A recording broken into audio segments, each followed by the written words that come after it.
We have some updates in the Epstein investigation. Democrats have managed to call the bluff of former Attorney General Pam Bondi. Congressman Garcia, the ranking Democrat on the House Oversight Committee, filed a resolution to start civil contempt proceedings against her for failing to show up for an existing subpoena to testify in front of the committee. Well, sure enough, Bondi now has agreed to come before the committee and set a date for May 29th. That, and now a second independent government agency, the Government Accountability Office, is investigating the Department of Justice's handling or mishandling of the release of the Epstein files. That and the New Mexico investigation is ramping up, with the Truth Commission there hiring a private law firm to act as a special counsel. My name is Dina Doll with the MeidasTouch Network. Let's get into this. Now let's start with Pam Bondi first. As we know, she was subpoenaed to come and testify. Trump fired her shortly thereafter, and the Department of Justice tried to argue that her testimony was no longer warranted, that the subpoena was issued to her as the Attorney General, and since she wasn't the Attorney General, she shouldn't come and testify anymore. Well, the Democrats decided to continue to push forward.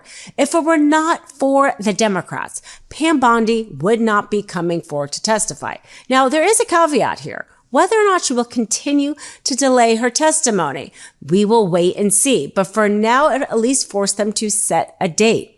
There was precedent here, of course, because the Republicans tried to hold the Clintons in criminal contempt if they did not come to testify. So Pam Bondi could not be this exception as only the former Attorney General. But it's interesting because even Thomas Massie, in a scoop basically to MeidasTouch, speaking to Scott McFarland, seemed to pivot as to whether or not Pam Bondi's testimony was necessary anymore. Take a listen. What happened next? You tried to get Pam Bondi in here. Yeah, I can also go find that. The guy that's pulling the levers is now the guy in the hot seat, which is Todd Blanche. I don't think she was ever in the loop. When she released the binders full of nothingness, I don't think anybody told her it had nothingness in it. Thomas Massie's comments were stunning because, of course, he and Ro Khanna really can be credited with the discharge petition and the release of the Epstein files altogether. So for him to act like somehow her testimony wasn't relevant anymore when she was the Attorney General out there saying, first I have the files, then there are no files, and releasing binders that had nothing in it, for him to say that somehow she was told there was nothing in it and believed there was nothing in it was worrisome. As a lawyer, that made me very concerned that perhaps Thomas Massie is getting pressured to back off a little bit, and perhaps his primary race is more difficult than even he is letting on. Because the fact is, Pam Bondi has a lot of information. She was directed or spoke to.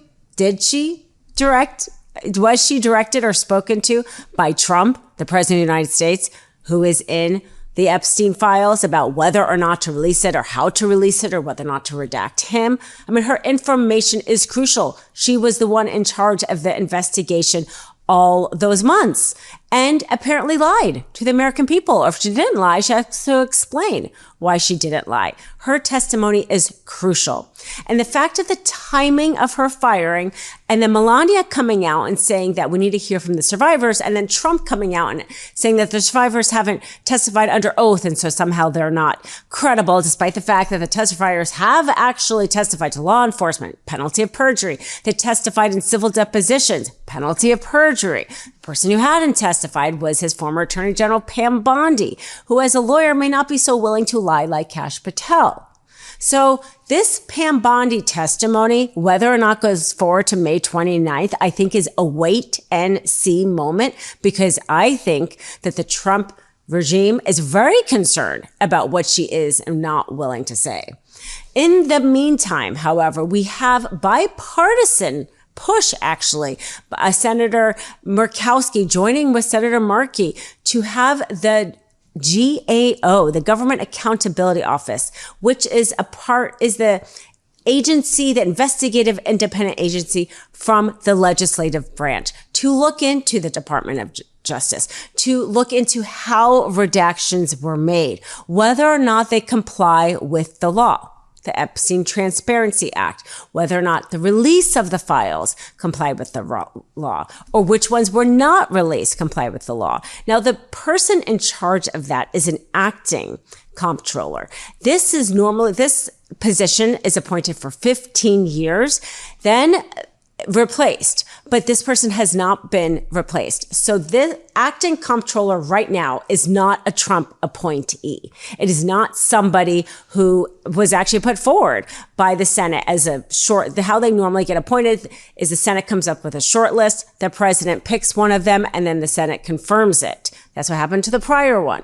But that person's term, it's a 15-year term, expired. And so the new comptroller has been there 35 years and is not an appointee at all. So perhaps we will have some independent oversight. Of course, we know this is also in addition to the Department of Justice Inspector General basically doing the same type of investigation, and the two government agencies have said they will not duplicate their work.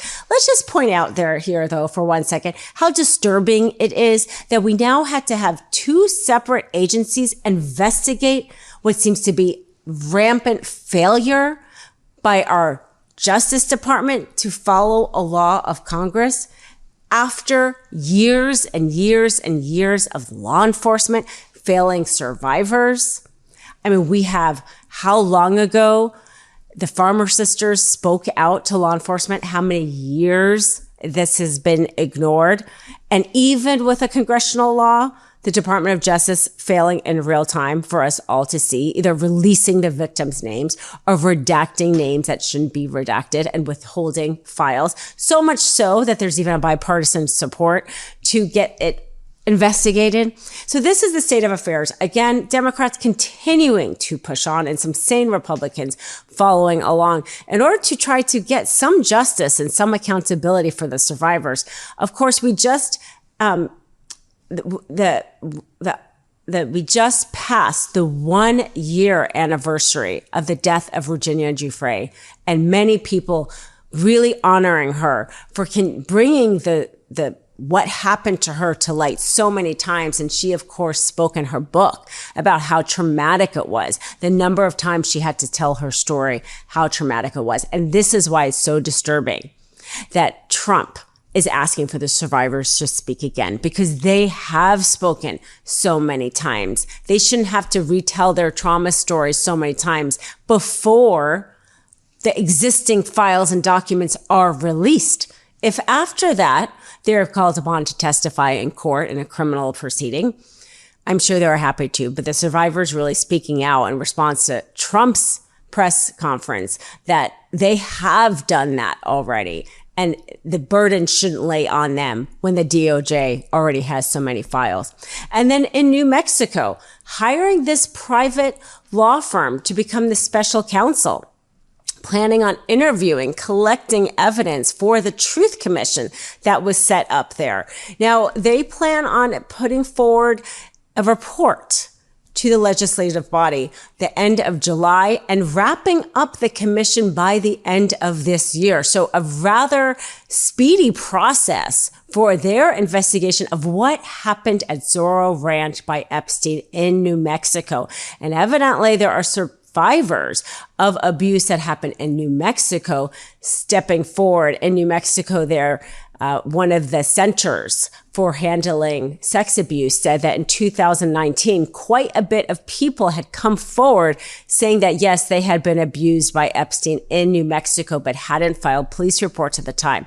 So they are now trying to determine who the survivors are, who is willing to come forward, collect that evidence. Really an investigation there by this private law firm, because the Truth Commission wants this to be something that can be used as evidence if they plan on going forward with any criminal proceedings for co-conspirators and them speaking out, the Truth Commission speaking out, having that be their goal. So although Trump is trying to distract us from the Epstein files in many ways, work is being done by Democrats, by New Mexico, to continue to find transparency in this really, pushback by the Department of Justice, the president, so many departments with power, this pushback, but Democrats trying to get accountability, trying to push for transparency.